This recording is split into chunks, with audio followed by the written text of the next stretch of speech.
The king and his men stole the queen from her bed and bound her in her bones. The seas be ours beyond the powers where we will row. Yo ho, all hands hoist the colors high. Heave ho, thieves and beggars, never shall we die. Yo ho, halls together, hoist the colors high. Heave ho, thieves and beggars, never shall we die. Yo ho, halls together, hoist the colors high. Heave ho, thieves and beggars, never shall we die.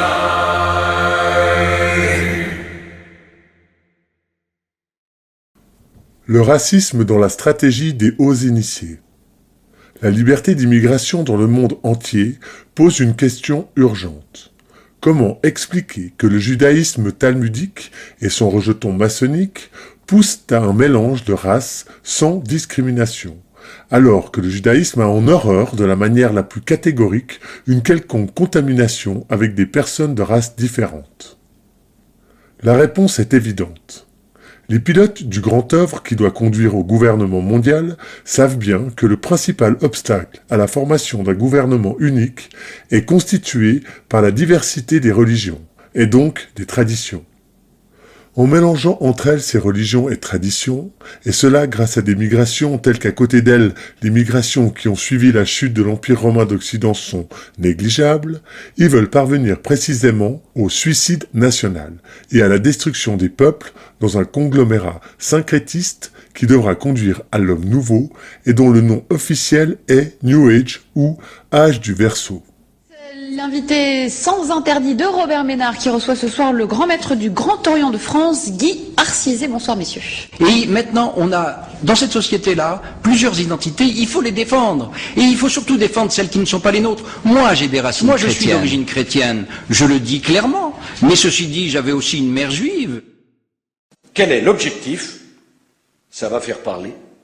Mais l'objectif, c'est relever le défi du métissage. Nous devons changer, alors nous allons changer. On va changer partout en même temps, dans l'entreprise, dans les administrations, à l'éducation, dans les partis politiques. Et on va se mettre des obligations de résultats. Alors d'abord, je suis pour décrédibiliser un peu l'idée de nation. Alors ça, franchement, je trouve que cette idée a fait tant de mal que si on peut en effet réduire un peu le caquet aux coqs gaulois et aux coqs nationaux en général, ça me paraît être assez salubre. Ça, c'est la première chose. Cette affaire d'identité nationale, c'est une honte. C'est une honte. C'est un débat foireux, c'est un débat honteux, c'est un débat qui tire la France vers le bas. Je suis le premier à avoir introduit la musique arabo-andalouse dans les spectacles de variété.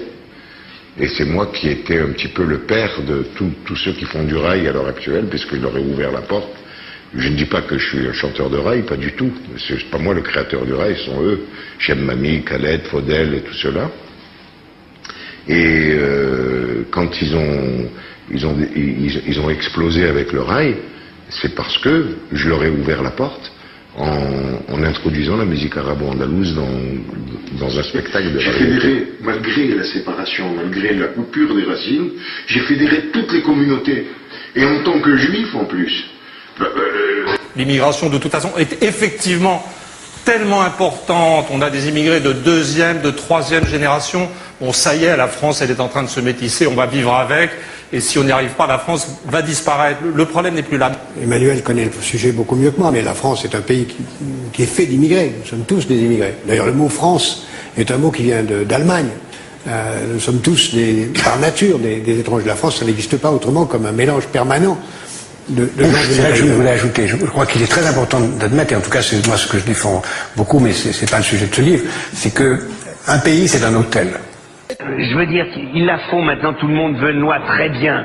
Mais les sans-papiers, au moins faites quelque chose, dites d'accord, on régularise aujourd'hui les sans-papiers en France et on fait une loi sur le voile intégral. Aussi bien les moments extraordinaires que nous donne l'immigration, parce que le métissage est quelque chose de très beau, de très chose qui fait avancer nos sociétés. On construit toute une émission autour de la montée des intégrismes et des nationalismes. Et il s'avère qu'on a que des sujets qui tournent autour de ça, et je termine avec le programme de Le Pen, que j'ai étudié. C'est hallucinant. C'est-à-dire que ça se situe entre Vichy et l'apartheid en Afrique du Sud, à peu près. C'est hallucinant. Il y a un point, là, par exemple, protéger l'identité nationale. Point 18, bannir le cosmopolitisme de l'éducation nationale. Il y a tout un petit machin, puis il se termine par « Il serait nécessaire, dans ce contexte, de réviser les manuels scolaires et d'en bannir les incessantes références cosmopolites. » Je voudrais bien savoir quelles sont-elles, ces références cosmopolites, pour M. Le Pen. D'origine juive, George Soros est né en Hongrie.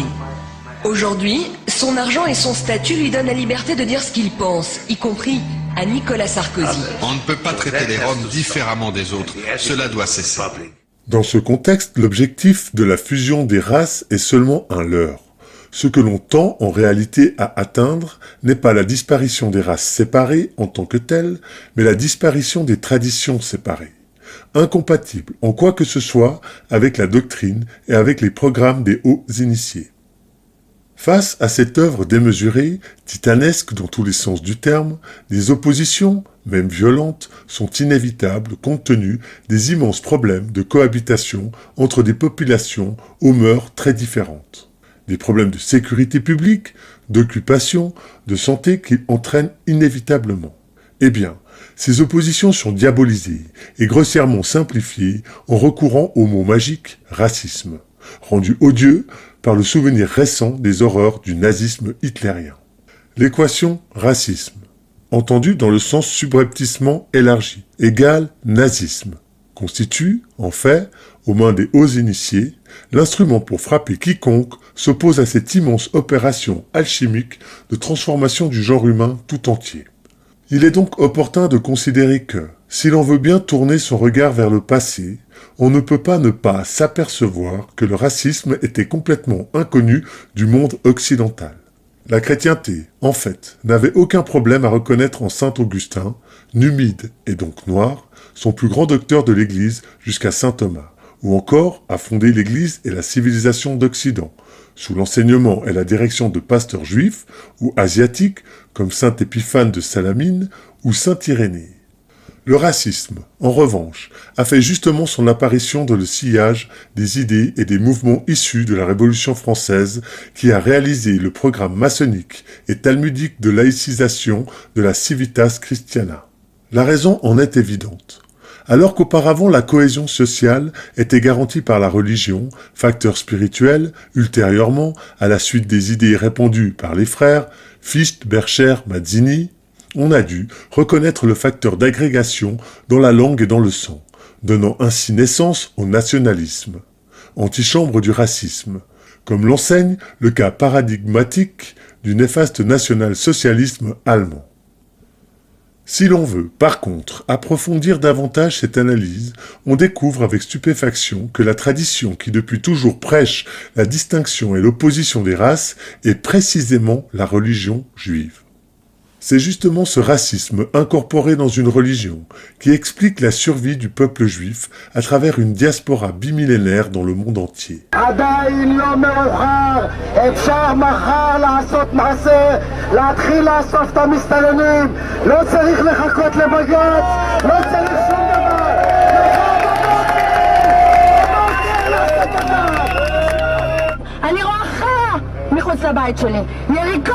פסיכופטים, אנשים שרק מחפשים איך לרצוח אותי בעיניים שלהם, אבל אף אחד לא מאמין לנו. אנחנו גזענים כדי לרצות לשמור על החיים שלנו ועל השפיות שלנו. אז אני גאה בלהיות גזענית!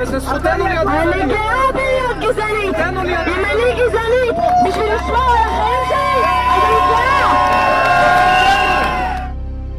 While protests raged in the streets against the presence of asylum seekers from Africa, the man who held the power to determine their fate, Deputy Prime Minister Eli Yishai, demanded their expulsion. אם ייתנו לי את כל הכלים, ואני פועל להשיג את כל הכלים, וזה לא קל. אם ייתנו לי את כל הכלים בלי יוצא מן הכלל, תוך פחות משנה לא יישאר בארץ ישראל אפילו מסתנן אחד. And the few isolated Israelis who dared to protest, like this woman, were met with a harsh backlash.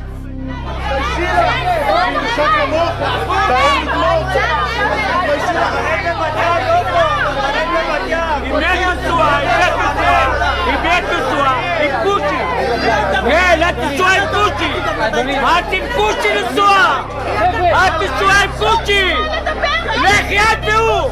תלכי מפה! תלכי! את תשוע עם קושי! לכי! לא מתביישת!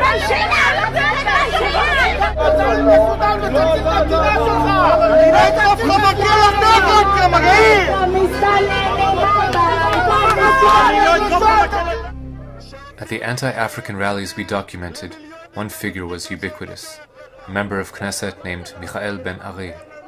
In August 2010, we interviewed him at his Knesset office. יש להם שם בית. מה זה גירוש? איזה גירוש? הם שווים הביתה. כל מדינה בעולם מתוקנת הייתה עושה את זה. נהפוך להיות מדינת הגירה, אבל יש כאלה שעוינים את המדינה. ולכן הם רוצים להפוך אותה למדינת אזרחי כל העולם. נביא לפה 1,000,000 אפריקאים, 500,000 פיליפינים, 2-3 מיליון סינים, ושלום על ישראל. למה זה מאיים שיהיו פה 1,000,000 אפריקאים? זה מאיים כי לא תהיה פה מדינה יהודית. המדינה שלנו, תקשיב, המדינה שלנו שונה ממדינות אחרות. המדינה שלנו היא מדינה יהודית ודמוקרטית. זה איזון מאוד מאוד לא פשוט, זה יכול להיות תרתי דסתרי במקומות מסוימים. זאת אומרת, דברים סותרים זה את זה במקומות מסוימים. במידה ותביא לפה 1,000,000 אפריקאים, תחדל מלהיות יהודית. היא תחדל מלהיות יהודית.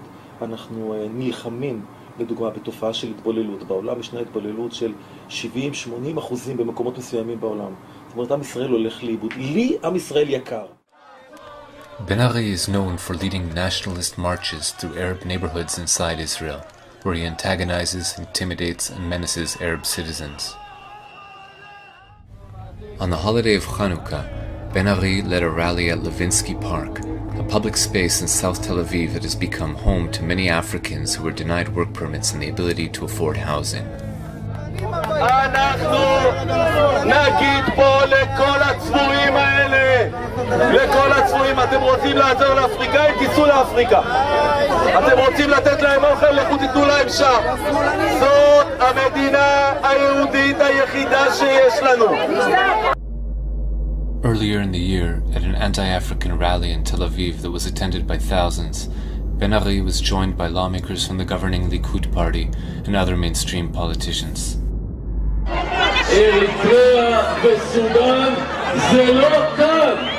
כאן זה הבית שלנו, כאן זו המדינה שלנו.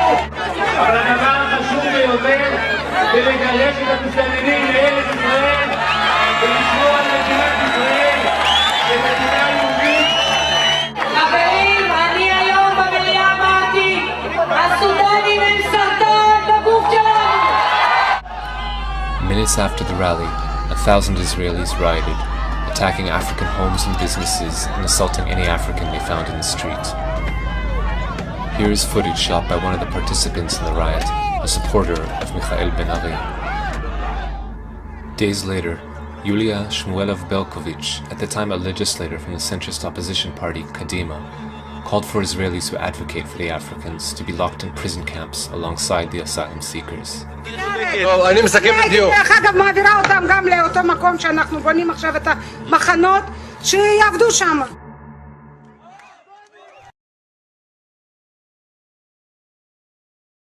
According to the Israeli Coalition Against Racism, incidents of racist incitement by Israeli public figures doubled in 2012.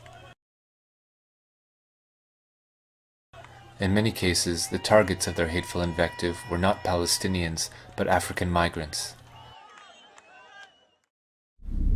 Chief among those targeting the presence of Africans in Israel is a corps of hundreds of state-appointed rabbis, including some of the premier religious authorities in Israel, who issued a letter forbidding Jews from renting apartments to the African asylum seekers and any other non-Jews.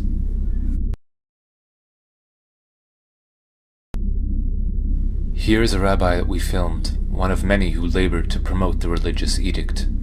זה מהלך שניסינו פה להוביל בעיר, לא להזכיר להם בתים, לחץ כזה לאחר שדיברנו עם בני הקהילה שלנו והסתובבנו, לנסות להקשות עליהם. Though painted as an existential threat, the fact remains that Africans in Israel pose no known security threat to the country. None of them have engaged in acts of terrorism against Israel, and very few, if any, hold anti-Israel opinions. Most are eager to contribute to the prosperity and well-being of the country. So why are they being demonized, and why is the government so determined to deport them?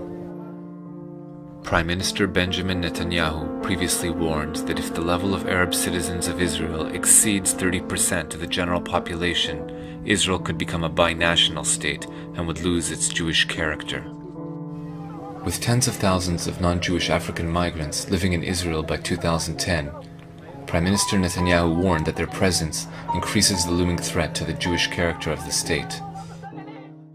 אנחנו הצלחנו לבלום את הכניסה של המסתננים מאפריקה לישראל, אחרי שהיינו באיום של כניסה של מאות אלפים. החודש לא נכנס מסתנן אחד לערי ישראל, זה כבר כמה חודשים שאנחנו משיגים את התוצאה הזאת. בחודש הקרוב אנחנו נשלים את בניית הגדר לאורך גבול סיני, ועכשיו אנחנו עוברים לשלב השני, וזה השלב של החזרת המסתננים שכבר נמצאים כאן. Already, the Israeli Knesset has amended the Anti-Infiltration Act it passed in 1954 to prevent Palestinian refugees from returning to their property. Under the new version of the law, non-Jewish migrants can be arrested on site and held in prison without trial for 3 years or more before being deported. To hold the migrants and asylum seekers before deporting them, Israel's government has built what it calls an accommodation center in the Negev desert. Blueprints of the center reveal that it will be in fact the largest prison of its kind in any industrialized nation. Currently, about 2,000 Africans languish in the detention center in what human rights groups describe as substandard conditions.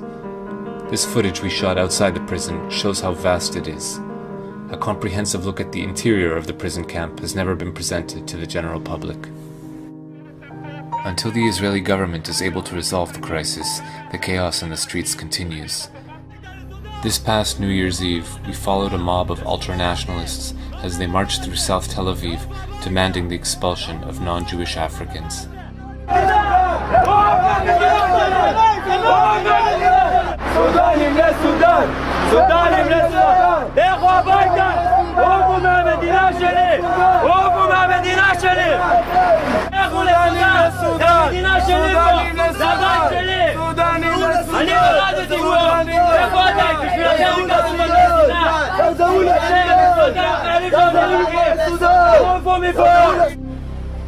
After the march, the ultra-nationalists gathered at the headquarters of Michael Ben-Ari's Strong Israel Party, and that's when we were recognized as left-wing journalists.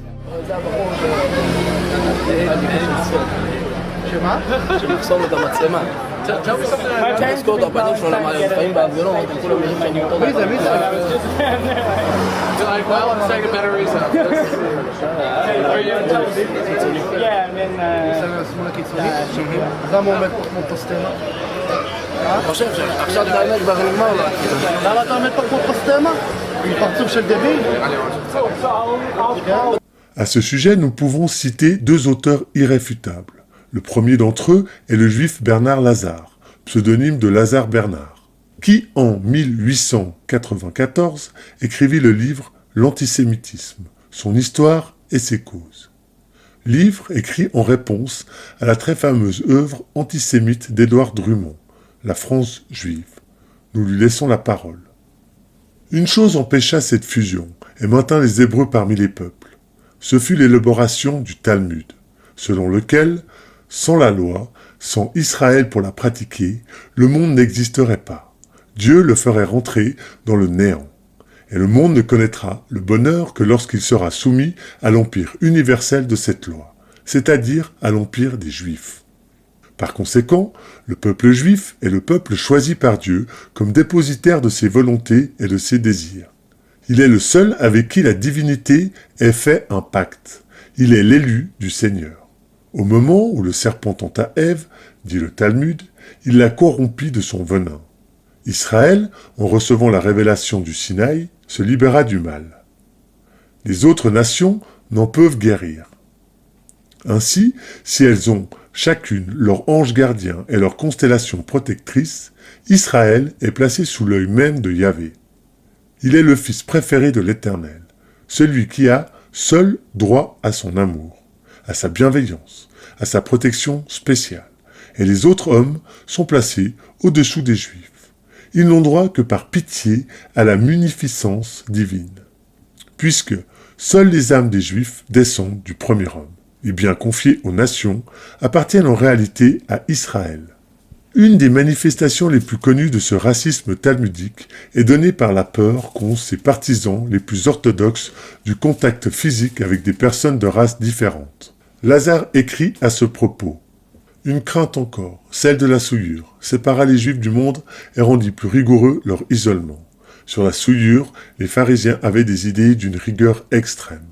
Les défenses et les prescriptions de la Bible ne suffisaient pas, selon eux, à préserver l'homme du péché. Comme le moindre attouchement contaminait les vases des sacrifices, ils en vinrent à s'estimer souillés eux-mêmes par un contact étranger. De cette peur naquirent d'innombrables règles concernant la vie journalière.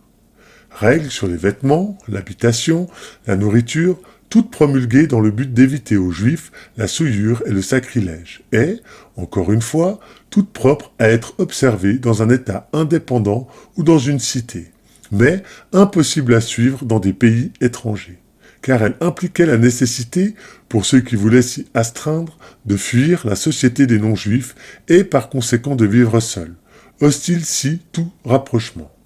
The king and his men stole the queen from her bed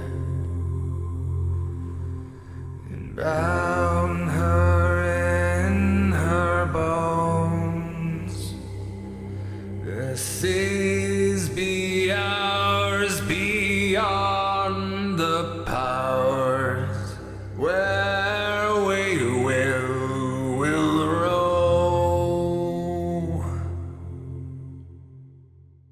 Yo-ho,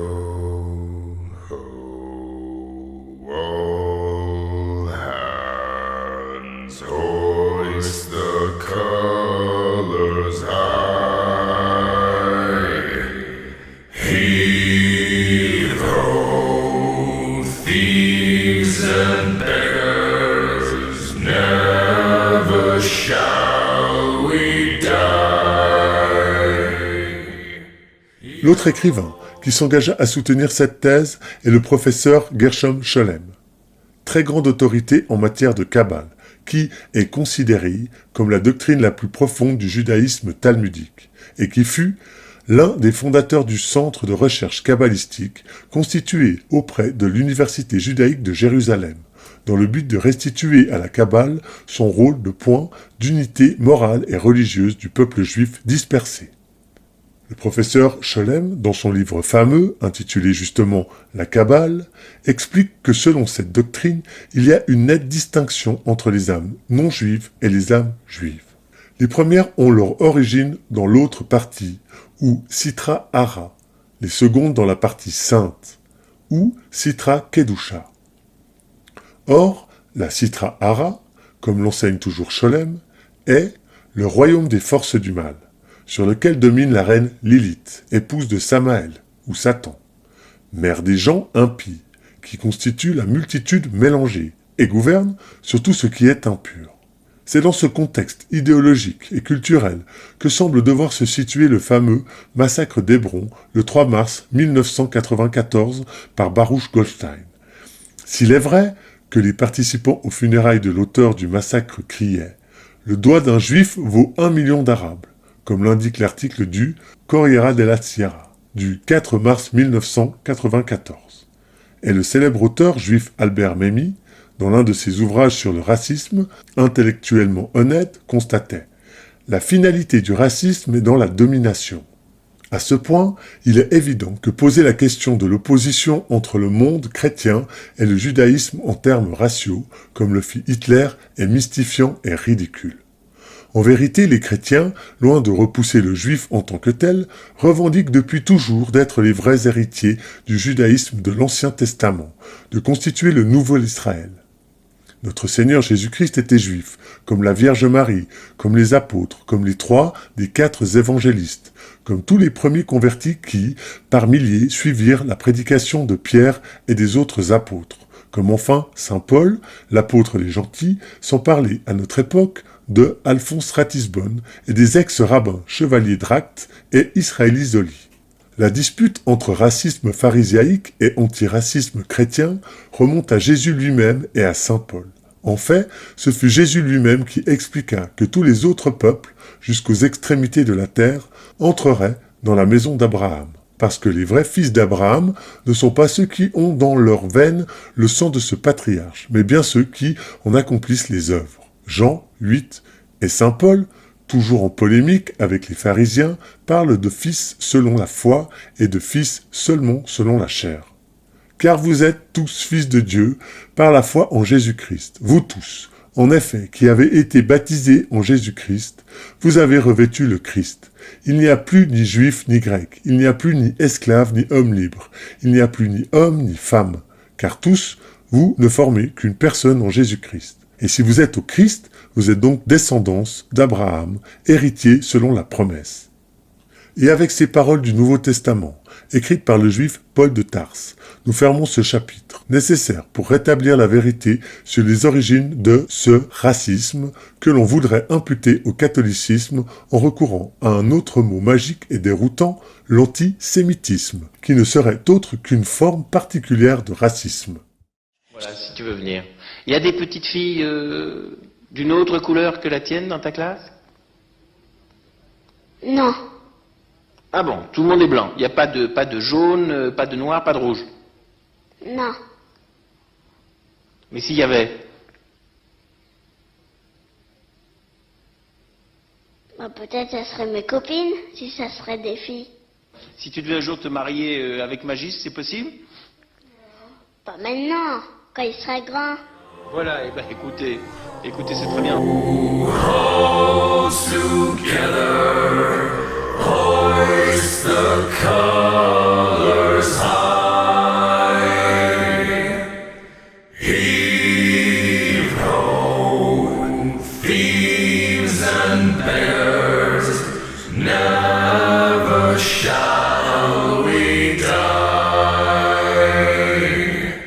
Yo ho, hold together, hoist the colors high, heave ho, thieves and beggars, never